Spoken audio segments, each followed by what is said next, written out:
Thank you. Thank you very much, Linda. I'm Rob Lippincott from PBS. You've heard a lot from PBS. You probably know a lot about PBS, and I'm very proud to sort of be back at PBS, having started many years ago at WGBH after stepping away from teaching because I thought I was learning about education and was inspired to go into the media. In fact, I was inspired to go to by the Graduate School of Education, where one of my mentors, Sam Gibbon, allowed me to take another job there. When he sailed off on the voyage of the Mimi, I was able to teach his class for a couple of years. So if we think about PBS education, when I started at PBS again last year, I almost thought this was kind of a redundant phrase, PBS education. And yet, of course, the people who thought of PBS or the Corporation for Public Broadcasting or the public use of the airwaves first 40 years ago are mostly gone from Congress, are mostly gone from business. We don't have people now in positions of power who understand what was meant by that original moonshot of a Corporation for Public Broadcasting. And I think that's something we have to reinvigorate.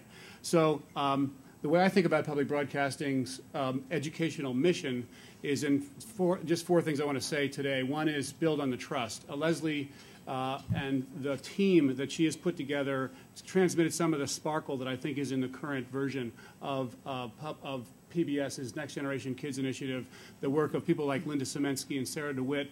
Unbelievably good television, wonderful new experiments online, drawing many, many millions of kids. But how do we do this in a way that carries on the trust? We wear this mantle very seriously that we have been rated. A Roper poll has put us #1 of all trusted of all institutions in the United States. Sorry, Congressman Miller, but the Congress gets about a 7% trust rating. We get about a 49. But that's something that we feel like we have to be very careful and good about. In the world of education, I think it's going to boil down to something that Joan Ganz-Cooney charged us with again today, which is moving the needle. Not just doing a good thing or trying to do the right thing, but how do we do something that makes a difference? And a lot of the discussion today has been about moving the needle, finding out what needle we're trying to move, and finding out how we decide what the needle is about. That's why we depend so much on research. That's why I think this is so incredibly powerful, the Joan Ganz-Cooney Center, to divine what I now will learn to call evidentiary standards, not just metrics.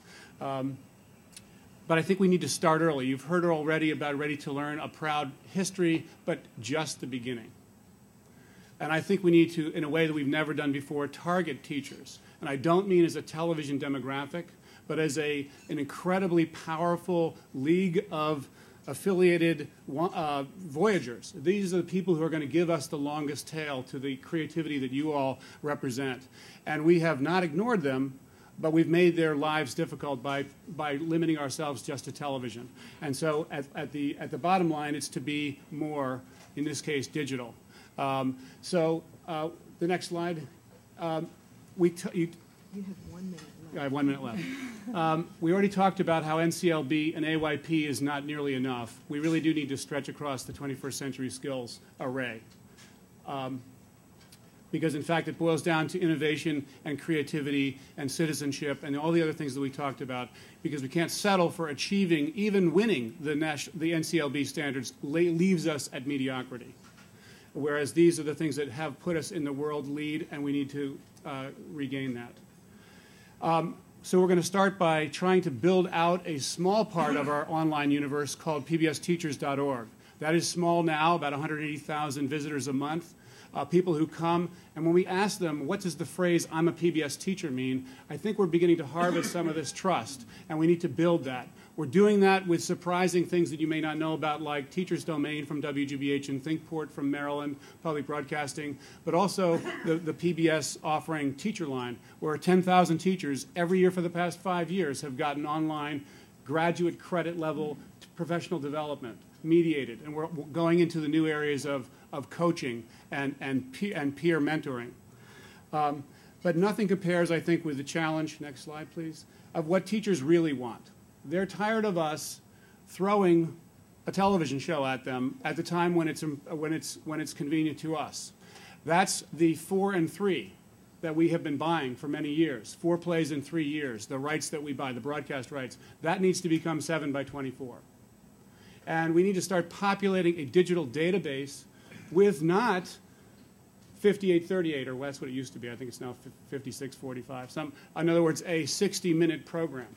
But in fact, a 2.5-minute or a 3-minute purpose-built video object and all the other digital media that they need.